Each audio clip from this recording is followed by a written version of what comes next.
What was it like being a guy like yourself who's been overseas, seen all this stuff, been in these gunfights, captured terrorists, and then going into prison? Like, what was that like for you in the beginning, and then how did you adapt? It was so shocking. I actually wrote a book about it that won 2 literary awards. I wrote Doing Time Like a Spy, How the CIA Taught Me to Survive and Thrive in Prison.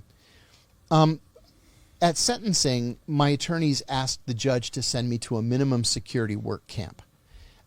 Minimum security, there are no bars on the windows. They don't lock the door. You're free to come and go as you please. You're on your honor not to abscond. Most everybody works in town. There's a little college in town. And so the prosecution had no objection. So she, orders that I go to minimum security work camp. And the funny thing is, too, you see on Law and Order, for example, when somebody's guilty, right there in the courtroom, they take them away in cuffs, and that's not how they do.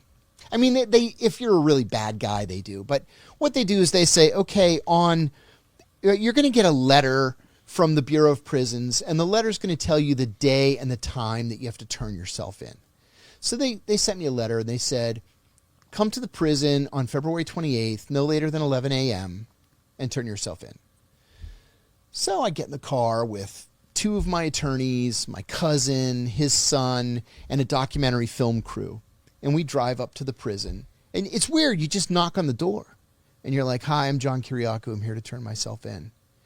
And the guy's like, I went to the camp. And the guy's like, you got to go across the street to the prison. They process you there, and then they walk you back over here. I said, okay. So I go across the street to the actual prison. It's got to be so hard. You're in shock. So it's like your brain won't even really process it. You're doing it, but you're not processing it. You're not thinking about it. Like, really. maybe we should go get some McDonald's first. We did that. Did you? Yeah. I said, let's go to McDonald's. It'll be my That's last so funny. McDonald's. That's what I just randomly thought of. Yeah. We all went to McDonald's. And so I go to the prison across the street. Camps are always across the street from a higher security prison or a penitentiary. So when there's a riot, the guys at the camp can go across to the prison and do the cooking and the laundry and the, mopping while everybody's on lockdown, right? So I go across the street to the prison. I said, I'm John Kiriakou, here to turn myself in. The guy's like, okay, just walk through the metal detector. And I walked through the metal detector. And then he said, okay, let's go. We walk out, and instead of going across the street to the camp, he starts leading me around to the back of the prison. And I said, no, I'm supposed to be at the camp across the street. And he goes, not according to my paperwork, you're not. And I said, what do you mean? He said, you're going to prison, my friend. Like with the guard towers and the razor wire. Yeah, the double fences and the razor wire. And I told myself, take it easy. There's nothing you can do. If you raise a stink, they're going to put you in solitary. So I didn't say anything. So he takes me to this processing area. And they give you a uniform and a sheet and a pillow and a roll of toilet paper and a bath towel, right? Mm-hmm. This little stack of stuff. Right. And they take your picture for a badge, and the guy just says, follow me. I'm sitting there for 40 minutes. Finally, the guy just says, follow me. And he takes me to a cell, and he says, that bunk's yours. And then as he's walking out, he turns around and he says, by the way, if anybody walks into your cell uninvited, that's an act of aggression. And he walks away. I'm like, what the fuck is that supposed to mean? I've been here 40 minutes. Now I'm going to get my ass kicked. Right? So I'm sitting there and I'm thinking, you have lived in far worse places than Loretto, Pennsylvania. Right? Like there's nobody in this prison more dangerous than the people I've been working with. And I'm including my former colleagues in that. So I thought, you're trained for this. You can handle this. Just do what the CIA trained you to do. Sure enough, 2 guys walk in. Just walk in. And I jumped up out of my seat and I put my fist up and I go, what the fuck do you want? Right? I'm trying to be as tough as I can. One of them says, take it easy.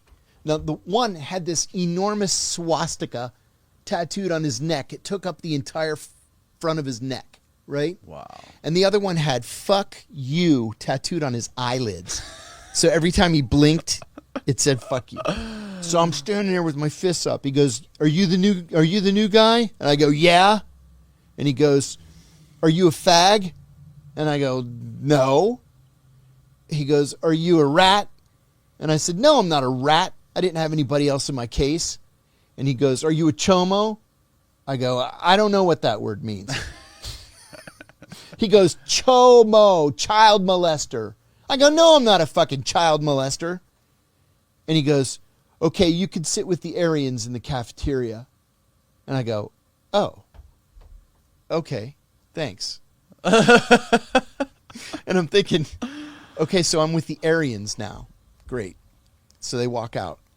Not too long after, this black guy walks in. And I mean, this guy was just 200 pounds of knotted, rippling muscle, right? And he's holding a newspaper. So he walks in, and he's huge.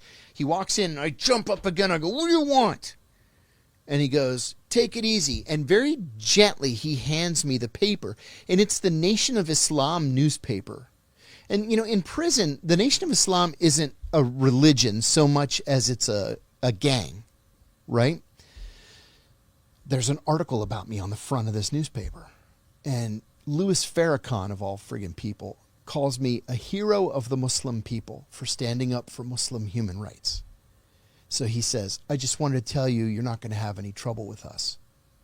And I said, okay, appreciate it. So he walks away. It turned out that 4 of my 5 cellmates were members of Mexican drug cartels, like all of them. Norteños, Borrachos, Mexican Mafia. I mean, these were bad dudes. One of them says to me one day, are you educated? And I said, yeah. He said, could you write my appeal? I said, I'm not a lawyer. He goes, yeah, but you said you're educated. I said, yeah, sure. I'll write your appeal. How hard could it be? Half the lawyers I know are, dopes anyway. Yeah. So I wrote his appeal. He was totally guilty. He wasn't going to get out, but everybody writes an appeal.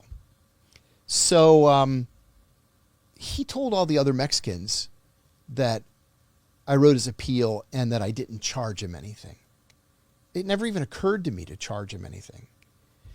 The currency in prison is bags of mackerel, right? Mackerel? Yeah. Okay. Like one of these silver foil bags of mackerel. You see the tuna in the grocery store, like a bag of tuna? Yeah. Yeah, but mackerel costs $1 at the commissary. So everything is you buy things. I can't believe, I'm surprised they actually have mackerel. Yeah, it's disgusting. It smells just to high heaven. Yeah. But anyway, so the Mexicans left me alone. And then